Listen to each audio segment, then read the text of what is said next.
Welcome back to our Disneyland Hotel Diaries. When you're planning a trip to the parks, one of the biggest decisions you'll make is where to stay. So today, we're diving deep into a real fan favorite, especially for families, the Clementine Hotel and Suites. Let's see if it lives up to the hype. Okay, so you see pictures like this, and it looks great, right? This place gets a ton of amazing reviews. But is it really the perfect home base for your vacation? We're going to look past the pretty entrance and get into the nitty-gritty details that actually matter for your family and, of course, your wallet. And when I say amazing reviews, I'm not kidding. Get this. Out of 126 hotels in Anaheim, the Clementine is ranked number 2. That's based on over 2,400 guest reviews. A ranking like that doesn't just happen by accident. It definitely makes you sit up and pay attention.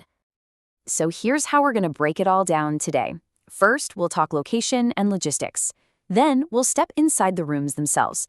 After that, we'll get into the vibe of the place, the perks versus the quirks, and then we'll wrap it all up with our final verdict. Sound good? Let's jump in.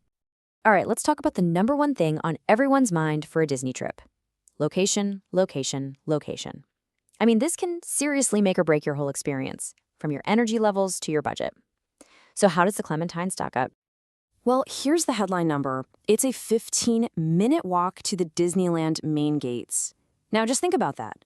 That means no waiting for a crowded shuttle, no forking over cash for parking. You can just walk. Need a midday nap or a poolside break? It's totally doable. For anyone with little kids, that right there is an absolute game changer. And it's not just about walking to the park. The hotel has a walk score of 81 out of 100, which is officially very walkable. That means you've got tons of restaurants and shops right at your fingertips. You're not stuck eating park food for every single meal, which is a huge plus. Now, let's zoom in on these other logistical wins, because they are huge. Let's talk about that free on-site parking. Disneyland charges, what, $35 a day now just to park? That free parking here isn't just a nice little perk. That's real money that stays in your pocket. Plus, you can buy your park tickets right at the hotel and skip the morning lines. It's all about making things easier. So the location is a definite win. But what really seems to make this place stand out, especially for families, is what's waiting for you inside the rooms. And we're talking about a lot more than just a couple of beds. Okay, check this out. This is one of the hotel's signature features, these awesome bi-level lofts. You get a living area downstairs, and then the sleeping area is upstairs. After a long day in the park, all crammed together, having that separation and extra space can be an absolute lifesaver. It keeps everyone sane. And this right here is the other major draw. These suites have a full kitchen. I'm not talking about a tiny mini fridge and a microwave. We're talking a full-size fridge, a stove, a dishwasher, the whole shebang. You can stock up on drinks, make breakfast before you go, pack lunches. This can save you a ton of money. And hey, you don't just have to take my word for it. This quote from a guest pretty much says it all. For their family of 6, that combo of the location and the big bi-level loft room was just perfect. And you see comments just like this one over and over and over again in the reviews. Hey, just popping in for a second. If you're finding this deep dive helpful for planning your own trip, do me a quick favor and hit that like and subscribe button. It really helps us out and lets us know you want to see more of these hotel diaries. Okay, let's get back to it. Okay, so we've established the location is great and the rooms are super spacious. But what's it actually like to stay here? Let's talk about the overall vibe, the amenities, and yes, the much talked about free breakfast. So getting a free hot breakfast before you hit the parks is a massive perk, right? It saves you time, it saves you money. And the Clementine offers a full buffet. But this is probably the single biggest point of debate among guests who've stayed here. So on one side, you have tons of reviews like this one. People saying the breakfast was wonderful, and they go out of their way to praise how friendly and helpful the kitchen staff is. They love the variety and that great service.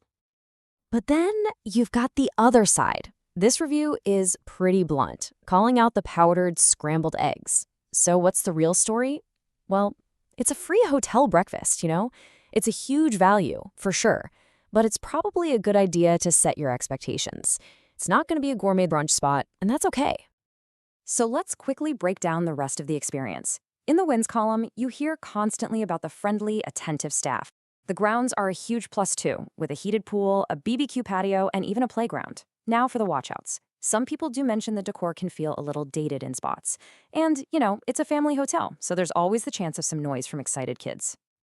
Okay, we've covered the location, the rooms, the perks, and the quirks. So let's pull it all together and answer the million-dollar question. Is the Clementine Hotel and Suites the right choice for your Disney trip? Let's make this really simple. This hotel is going to be a slam dunk for you if you're a bigger family or group that just needs room to breathe. It's perfect for anyone who sees that full kitchen as a major money-saving tool. And it's for people who want those resort-style extras and a real home-away-from-home vibe, not just a basic room to crash in. And hey, if you do decide to book here, let me give you a few pro tips. First, if you're with a bigger crew, seriously, spring for that bi-level suite. It's worth it. Second, plan a grocery stop and actually use that kitchen. And third, just remember to factor that 15-minute walk into your plans, especially for rope drop in the morning. So at the end of the day, it really all boils down to this one simple question. For your trip, is having all that space in a full suite with a kitchen and resort amenities worth a 15-minute walk to the magic? That's the trade-off, and only you can decide what the right answer is for your family. Hope this helped, and thanks for watching.